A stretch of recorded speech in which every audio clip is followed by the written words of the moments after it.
Family Law 1. Hindu Law. Section 9 Hindu Marriage Act Restitution of Conjugal Rights is the topic for discussion today. Dear student friends, you are aware that I am Dr. Rega Surya Rao, Senior Professor of Law, Principal, Retired, Priyadarshini Jnana Prabodhini's Aided Law College, Fulton, Satara District, Maharashtra State, India. I have been uploading lectures online for the benefit of our law students all over the country. Today, I wish to take up one of the most important topics from Hindu law, restitution of conjugal rights under section 9 of the Hindu Marriage Act 1955. Before going to take up this lecture, let me take 1 minute to pray God, pay homage to my reverend parents, late Rega Apparao and late Srimati Kantaratnam, and my wife, Mrs. Balivada T. Gauri, associate author of all my academic assignments, who passed away recently on 16th April 2021. I take the privilege to express my heartfelt gratitude and irredeemable indebtedness to all my godfathers, in particular to my student friends who are instrumental for what I am now. Finally, I deem it a duty and honor to express my gratitude and heartfelt thanks to the authors of textbooks and authors of research papers uploaded in internet for the purpose of this lecture. Dear student friends, restitution of conjugal rights is one of the important topics from Hindu law. According to Hindu law, a man and woman get married with a sincere, deep-rooted inclination to live together throughout the life in pursuance of promise made in marriage, in solemnization of marriage, by revolving around burning fire, professing Dharmesha, Atyesha, Moshesha, Kamesha, Najitarami, which means the bridegroom tying his finger with the bridegroom's finger revolves around burning fire, that is Homa, and takes 7 steps. By completing the 7th step, his obligation and duty to take care of wife through newly wedded wife throughout the life by professing Dharmecha, Archesha, Mokshecha, Kamesha, Mokshecha, Najitarami, in the sense, in all times from the date of this marriage to end of our life, I will associate with you, I will be with you throughout my life in pleasures, pains, comforts, happiness, and all times I walk along with you throughout my life and rescue. And both similar, the moment the marital knot is tied, both wife and husband will have some rights and duties. Newly wedded wife will have some rights and duties towards husband. Newly wedded bridegroom will have some righteous duties towards his newly wedded wife. So, despite the reason that both the parties of marriage are strong and deep inclination to live together throughout the life, after setting up family in matrimonial home, inevitably or incompatibly, knowingly or unknowingly, intentionally, unintentionally, some problems may take place, and even without any cause, they may be constrained to, without any malicious intention, bad intention or bad motive, the couple may be constrained to live together. In some cases, genuine reason, in some cases, no reason at all. The wife and husband get separated. Wife lives in one place, husband lives in one place, and one party is reluctant to come back to the matrimonial home to continue matrimonial society with the life partner. In such case, in such case, the spouse who is away from the other spouse wants that the parted spouse must come back to the matrimonial home, can invoke relief under Section 9 of the Hindu Marriage Act by filing a petition in a district court or family court for restitution of conjugal rights. So, in simple words, after marriage, some rights and duties emerge on wedded wife and wedded husband, and where they are supposed to live together in matrimonial home. Sometimes they live separately due to some reason or other reason. In such case, the person who is in matrimonial home can demand the other spouse who is away to come and join. If the other spouse is reluctant to come back to matrimonial society, despite several requests and several demands by the several demands, that person can invoke relief under Section 9, praying court to direct the parted spouse to come back and resume matrimonial society. This is what our restitution of conjugal rights speaks about. Coming to the point, wife and husband marriage is over. They started living in one place. After some time, the wife may go home and doesn't like to come back, because till marriage she was in companionship of parents, brothers, sisters, and everybody. After marriage, she leaves family, parents, brothers, sisters, and for husband's society for a long different place. Maybe with father-in-law and mother-in-law, or without father-in-law, mother-in-law, she may go to some other place where husband works for livelihood. And in such case, the woman, she may be inconvenient with father-in-law, mother-in-law, and other family members. Or if she is, if they started living in some other distant place in connection with husband's job, husband goes to office in the morning, returns in the late night, and she is alone, homesick of loneliness and homesick. When once she happens to go to a parental home, she may not like to come back. That is one reason. Some reason she is not happy with the matrimonial society of, she is not happy with matrimonial life. She is more comfortable in a previous life. Without any reasonable cause, she may go to parental home and continues to live there.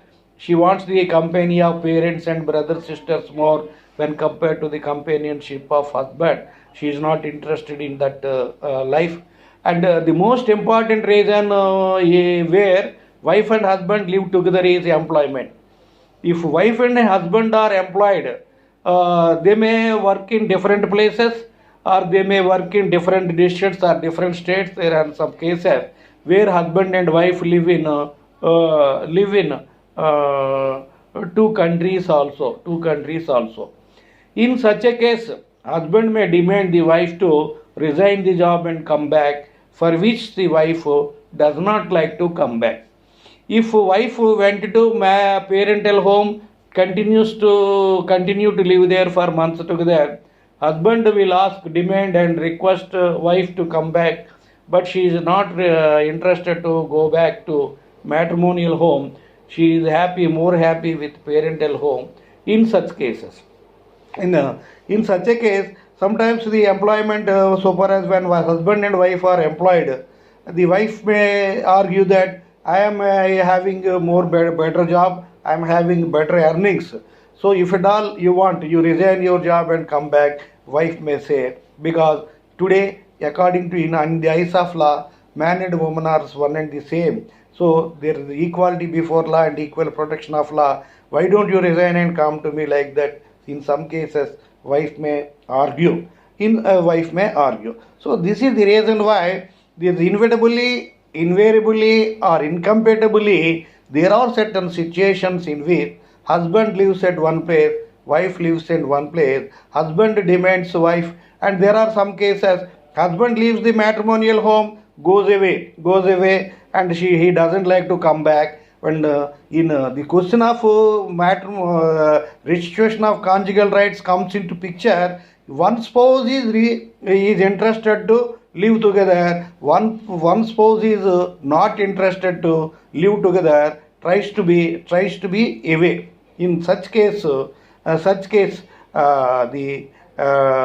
deserted spouse can bring an action through district court by filing a petition, praying the court, my husband is away from matrimonial home, he is not coming to cohabit with me. Or similarly, husband may file a petition under section 9 in district court, praying the court, my wife away is doing job in somewhere, I am requesting her to come back, she is not coming. Or my wife went to her parental home, not coming back. So husband can file a petition, or wife can file a petition. Who is interested in matrimonial society? If the other spouse, wife or husband, is not interested in a matrimonial society. So this section 9 Hindu Marriage Act, which speaks about restitution of conjugal rights, the object of which is to unite the couple, that is husband and wife, live together in the interest of the family welfare. This section 9 is described as the backbone of the family, backbone of the happy marital life. This is very most important. The section 9 is in favor of the argument marriage is sacrament and sacrosanct. As already I told you in previous class, there are two arguments. Marriage is sacrament and sacrosanct, and it is one way it is a civil contract, because there are so many arguments in favor of sacrament and sacrosanct, and there are so many provisions to state that marriage is like a civil contract. After, for some purpose, wife and husband live together, thereafter they may get separated. There are different various provisions in Hindu law from section 10 to 13b. Similarly, in all religious laws, Muhammadan law, Christian law, all laws, provision for separation is there. That is why, so wife or husband naturally get married, liking each other, to continue life throughout the continue society throughout the life. But due to some reason or other, some incidental facts, they may not like to live together. Then they resort to separation. That is different. But this section 9 is in favor of uniting the couple. So if wife is away, if wife wants to file a petition in against husband in district court under section 9, or husband wants to file a petition in district court or family court under section 9 of the Hindu Marriage Act for restitution of conjugal rights, some conditions must be proved. Number one, both are Hindus. Number two, the marriage is legally wedded marriage according to Hindu law. That is, the rules under section 5 of the Hindu Marriage Act should be strictly complied with. Strictly monogamy, valid consent, section 5 clause 1 monogamy, section 5 clause 2 free consent or validity of valid consent, section 5 clause 3 age restriction, boy 21 years, girl not less than 18 years. But though this rule is there, the courts are very liberal in this case. Depending upon the situation, the courts may outweigh the age restriction. Because of the reason that the age is not there, the marriage they cannot marry, court will not declare the marriage as void. In the event the court finds fit, it is left to the discretion. Section 4 degrees of prohibited relationship subject to customary practice. Section 5 clause 5 subtender relationship subject to customary practice. All these issues I explained in previous classes also. So that is why, suppose if husband or wife wants to file a petition under section 9 for restitution of conjugal rights, my wife is away, please I pray God, I prayed court to direct my wife to come back to matrimonial home. Similarly, wife may file a petition. My husband is away from me. I pray the honorable court to direct my husband to come and join my matrimonial society and the matrimonial home. Like that. That is. First one is the marriage must be legally wedded marriage. Both are Hindus. Number one. Both are legally wedded wife according to section 5 of the Hindu Marriage Act. Thirdly, the petition, the respondent left the matrimonial home without any reasonable cause. Without any reasonable cause.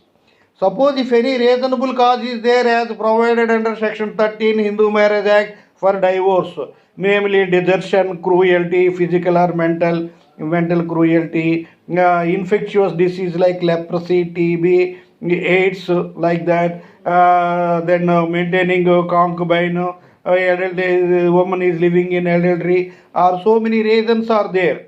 So many reasons are there. So in such case, the living separately is genuine.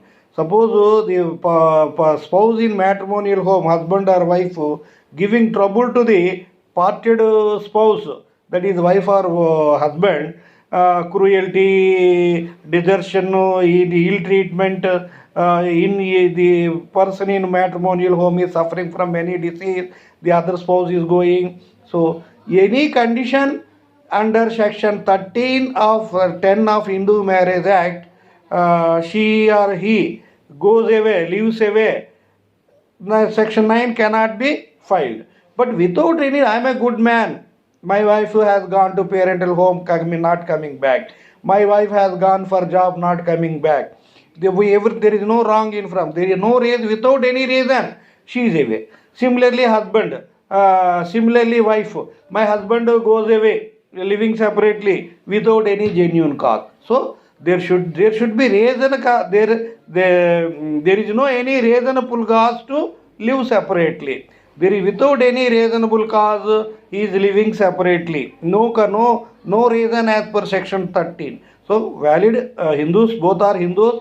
Legally wedded marriage as per Hindu law, living separately within any reasonable cause. First one is the court is the appropriate court. That court is having competent jurisdiction, where the party is last lived, where respondent is living, where they is staying, where respondent is living for this what is called working for making earnings or income. So depending upon the jurisdiction or competence of the court, that also should be there. So if all the conditions are satisfied, if the petitioner, whether husband or wife, files petition furnishing the reason, if the reasons are genuine, if the court finds that all the reasons furnished the petition are genuine, the court will admit the case for adjudication, and after that it will be properly numbered and a summons will be issued to the respondent. If files petition,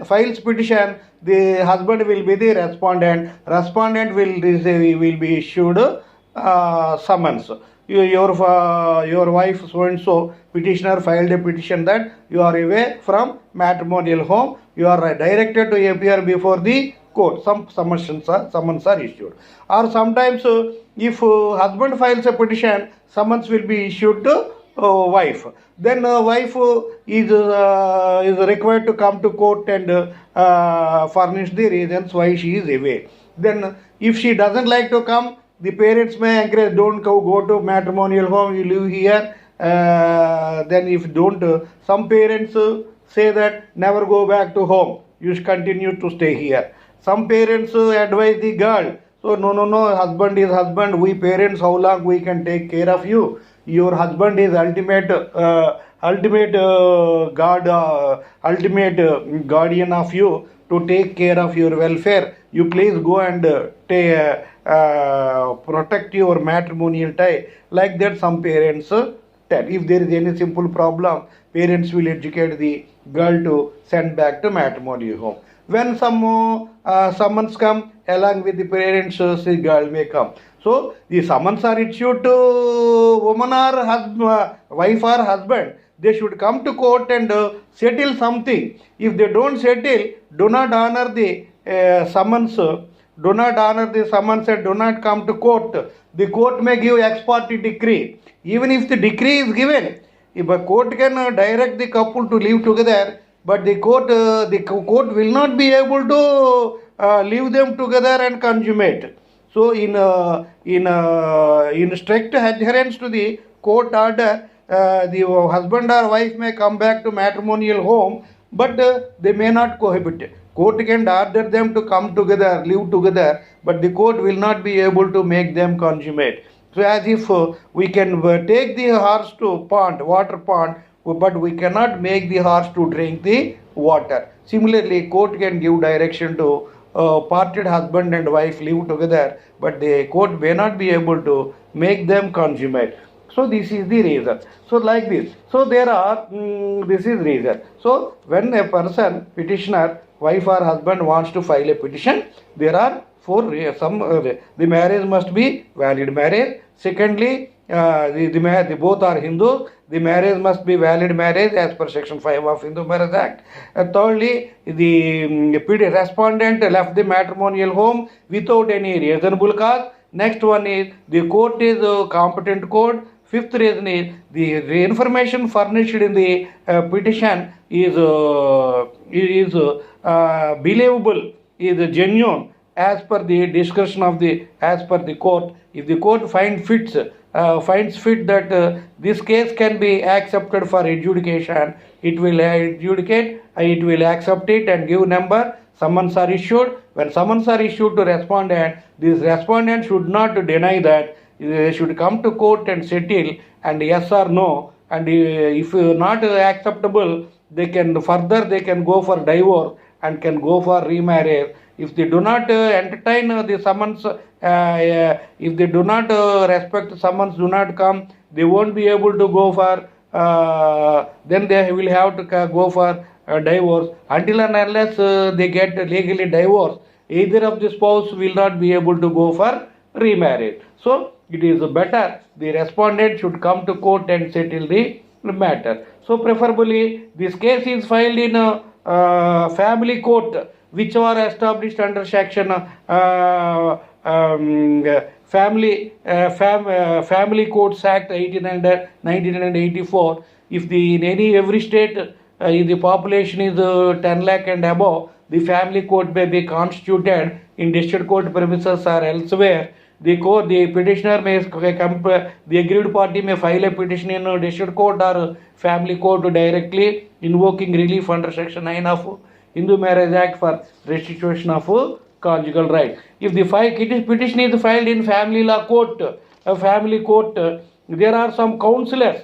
Instead of trial, examination, chief examination, cross examination and everything, the court will make arrangement for counseling of the parties. There will be counselors, social workers, and will be there, some separate staff will be there. Instead of the counsel, family courts are designed to dispose of the case very quickly, like arbitration, lok adalats, like that. These family courts are some special courts specially designed to resolve the disputes between husband and wife in an amicable way, without expenses, without heavy expenses. So that is why these counselors and other staff members will come, and wife and husband will be seated there, and both parties they will hear the problems of both the parties, and they will try to convince, and they take all sincere efforts to unite the couple. So if they do not like to live together due to some reason or other, they may dismiss the petition, and they will ask you, next you may go for divorce, like that they will tell. So this is the position with reference to this. So like this, here the most crucial question is when husband and wife are living separately for the purpose of employment, there are some cases husband and wife are having equal job. Her wife also is doing a very good job, or wife also may be in very good position. Sometimes heroine is more popular than hero. Suppose some hero or heroine get married. Heroine will get lot of remuneration. Hero gets a small remuneration. Suppose the hero is in Tollywood, heroine is in Bollywood. She is in hero is in Hyderabad, heroine is in Bollywood, Bombay. They won't be able to live together. The hero may ask her to come back, leave and come, and she may ask you leave Hyderabad and come back, like that. This type of problems may take place. The type of problem, if that is the case, when case is filed, normally the court is giving direction to wife to leave your place and go to husband's place, because in our society is still no man would like to depend on wife's earnings. No man would like to depend on the earnings of wife doing domestic work at home. But it is reasonable in everywhere. Husband should earn and wife should stay in home. If both are earning, no problem. Some servants will be there, or after doing job, wife will come and attend the domestic jobs. But normally or naturally, husband, no man would like to act like a housewife at home, attending domestic duties, and housewife is going outside and this. That is the reason why court is directing the wife to leave your job or leave your profession and go and join your husband at matrimonial home. Your family, husband, children welfare is more important when compared to your social status. When compared to your social status and earning. That is the reason why in so many cases court gave direction to wife to leave the job or leave your profession and go and join your husband, go back to matrimonial home and resume your matrimonial society with your husband. That type of judgments were given in several cases. Like that, the Sarita case also, T. Sarita versus Venkat Subbaiah. Sarita, film star and dubbing artist in Tamil Nadu, Chennai. In that case, gave room for crucial question, constitutional validity of Section 9 of Hindu Marriage Act. What is constitutional validity? You know, the constitutional law is the supreme law of the land. Every country, the constitution law will be there. Constitution will be there. The legal aspects, the law that is there with reference to constitution powers, jurisdiction of government, center-state relations, relation between government and people, constitution of powers of judiciary, constitutional powers of executive, legislature, judiciary, interrelation between executive, legislature and judiciary, interrelation between people and government, and fundamental rights, directive principles, and various issues will be there. Procedure for amendment, procedure for passing law, and all these things are provided under constitutional law. Constitutional law is the supreme law of the land. It is the backbone of the country for ruling, for governance. So that is why any law that is passed by parliament, this constitutional law also is passed by parliament. This is the topmost law of the land. Constitutional law in any country is the topmost law of the land or supreme law of the land. Subsequently, various legislations, central legislation that are applicable to whole country, personal law relations that are applicable to particular religion, Hindus, Muslims, Christian, Hindu law, Muslim law, Christian law, etc. Other central law legislations which are applicable to whole country, territorial law subject to certain exceptions. Whatever laws are there passed by parliament must be in strict compliance, strict adherence, or consistent with the provisions of constitutional law. If any law passed by the parliament, any section, any law as a whole, one chapter as a whole, some section as a whole, or clause as a whole, is against or conflict with any provision of constitution, that is unconstitutional. It is against, it is in violation of constitutional law.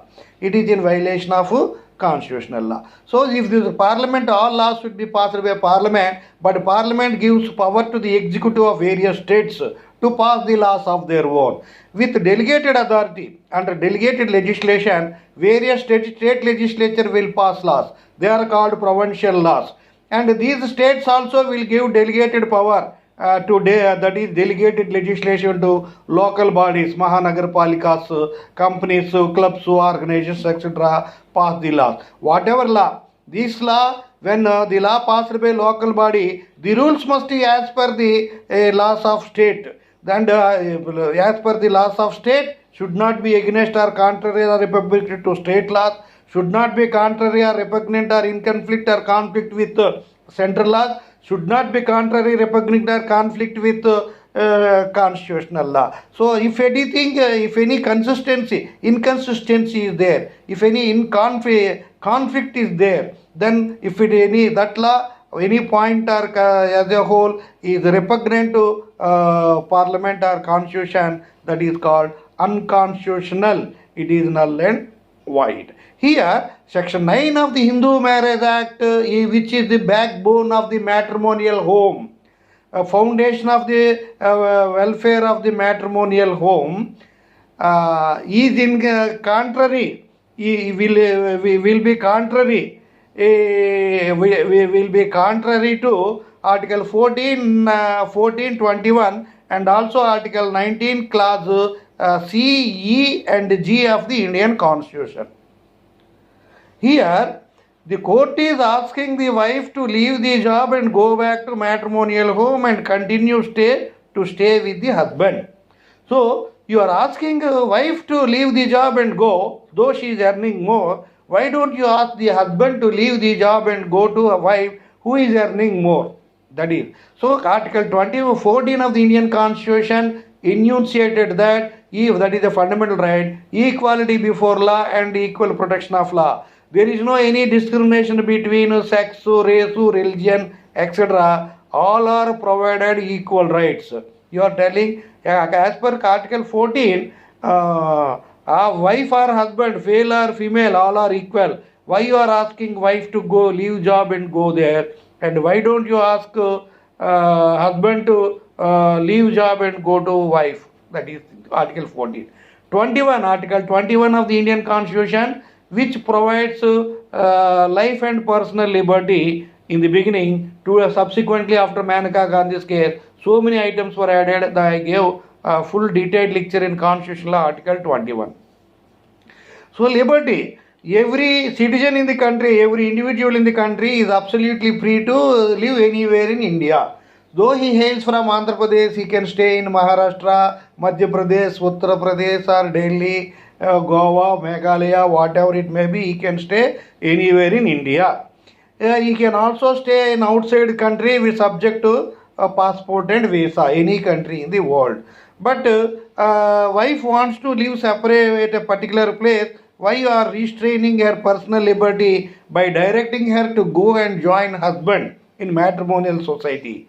So it is contrary to directing wife as per Section 9 of Hindu Marriage Act, go and live with husband, violates her fundamental right guaranteed under Article 21. These are the two things. In addition to that, these 2 points were crucially discussed, elaborately discussed in Sarita's case, and P.A. Chaudhary, judge of Andhra Pradesh High Court, held that Section 9 Hindu Marriage Act is constitutionally invalid. So in addition to that, what happened in Sarita's case? Sarita versus T. Venkata Subbaiah, dear friend, you are expected to know Mrs. Sarita, not only a film heroine, but also a dubbing artist of very melodious voice.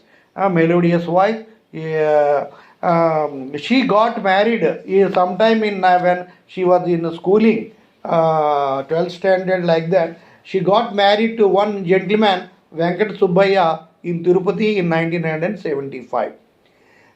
She went to Mrs. Sarita of Chennai, film star and dubbing artist, got married to Mr. Venkata Subbaiah of Nellore, Andhra Pradesh. After marriage, she stayed with his husband for more than 6 months, and then she left for Chennai, in those days Madras, along with her husband. Mrs. Sarita and Mr. Venkata Subbaya lived in Chennai for some time.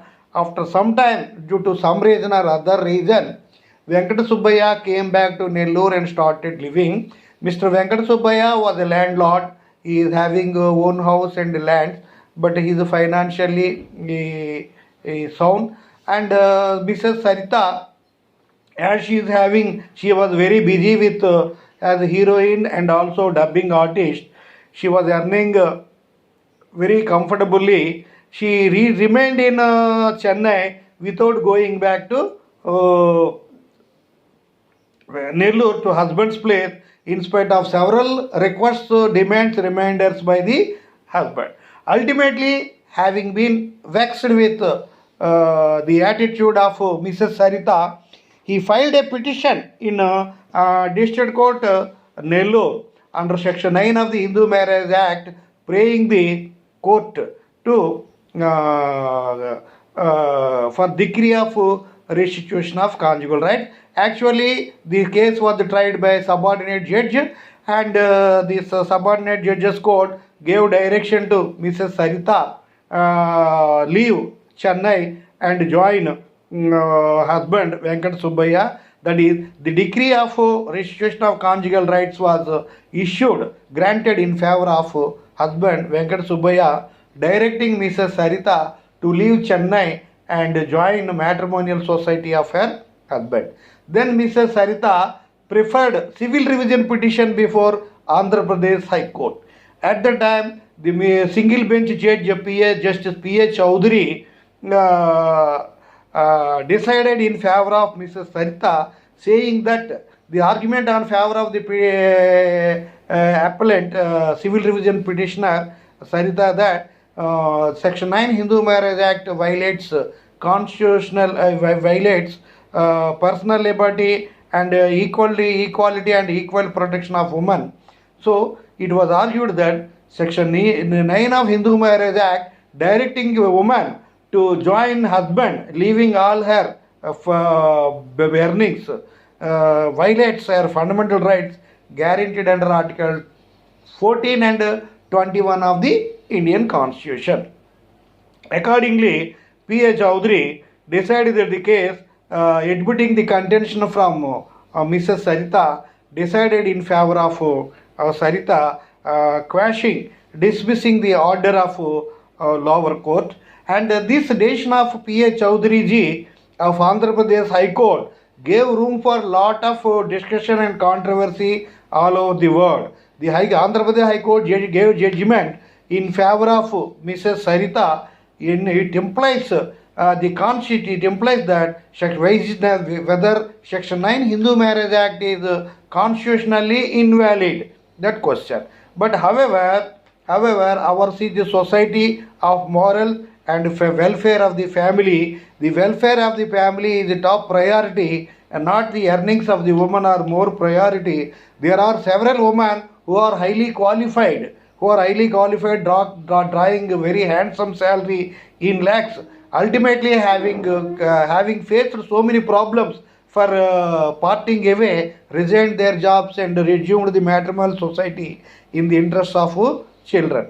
So that is the reason why subsequently the constitutional validity of Section 9 was 9 came for discussion in Delhi High Court in Harvinder Kaur versus Harmandir Singh.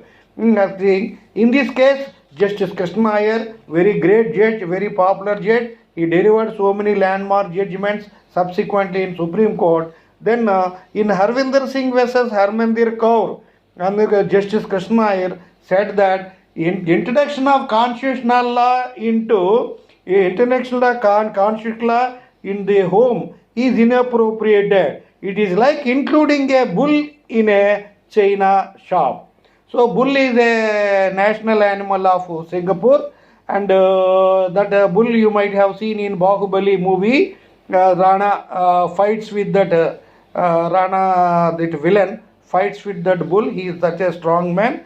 So what happened? What Krishna Iyer ji said, while the Krishna Iyer, a distinguished judge, an eminent judge, at that time he was in Delhi High Court.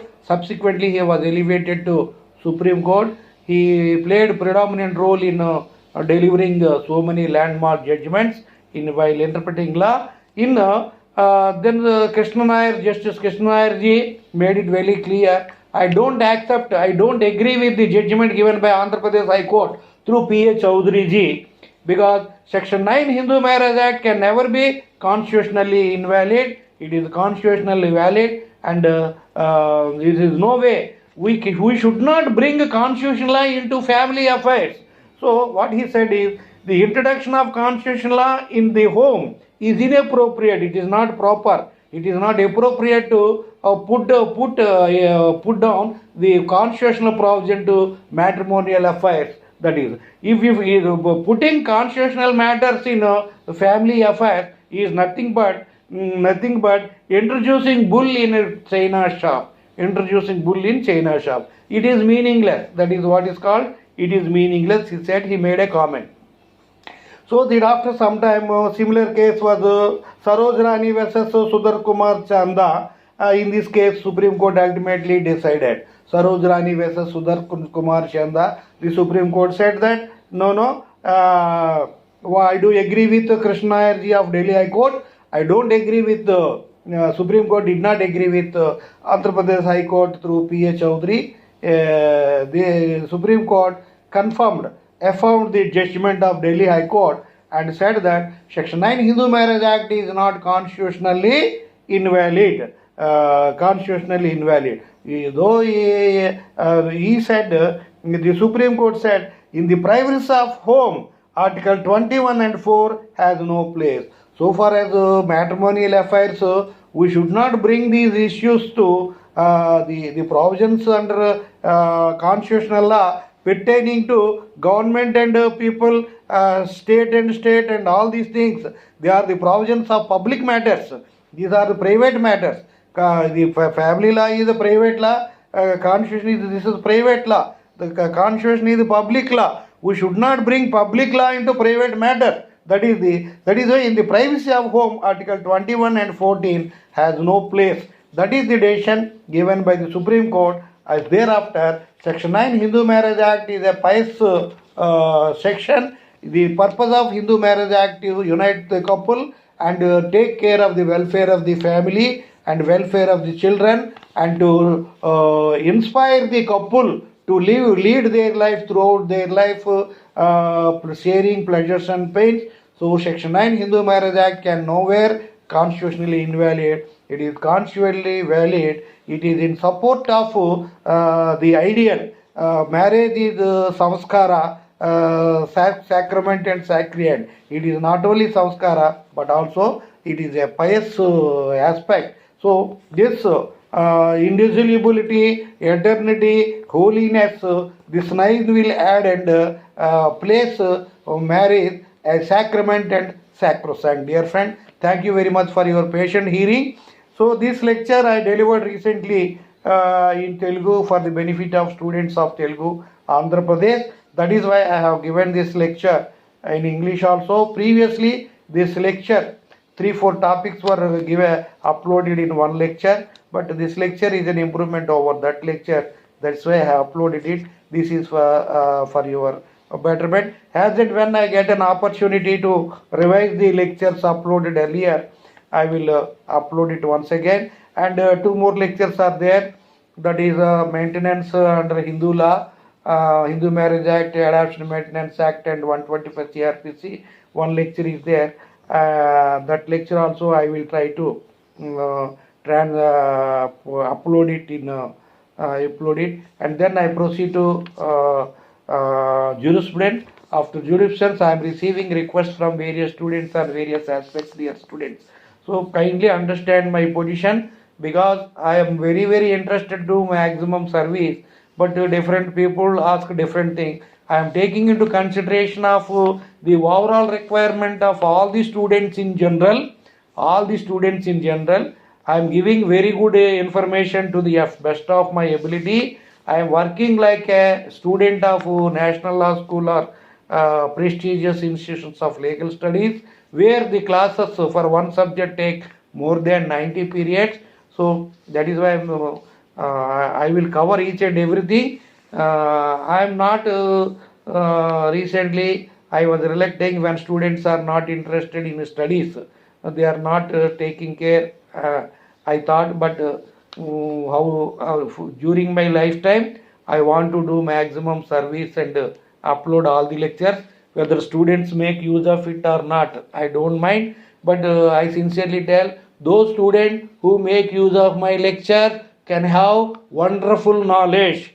So this type of hard labor, I don't think anybody may take this type of hard labor. I am not taking one subject or two subject. I am not giving uploading lecture of whatever I know in half an hour or 1 hour on one concept.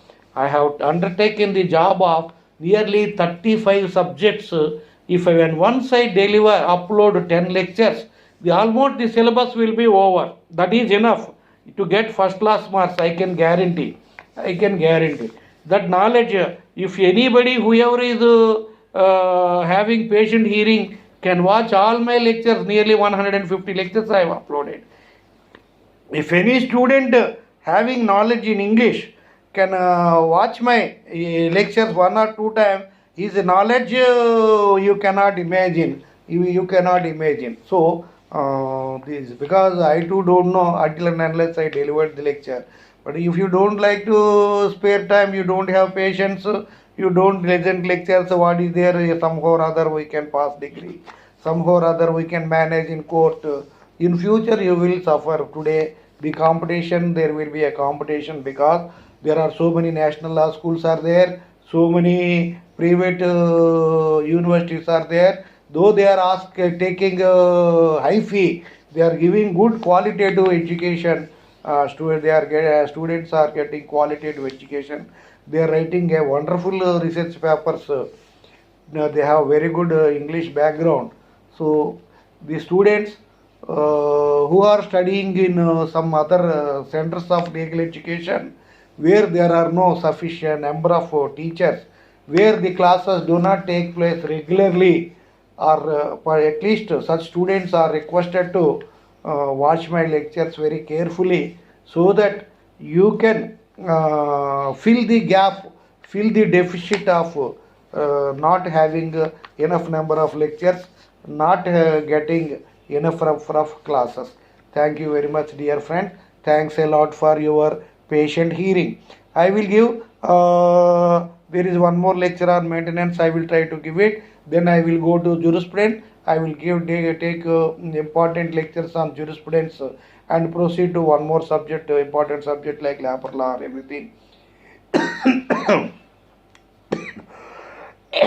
I will do one by one subject which are of great importance, which are useful to all. Thank you very much, dear friends.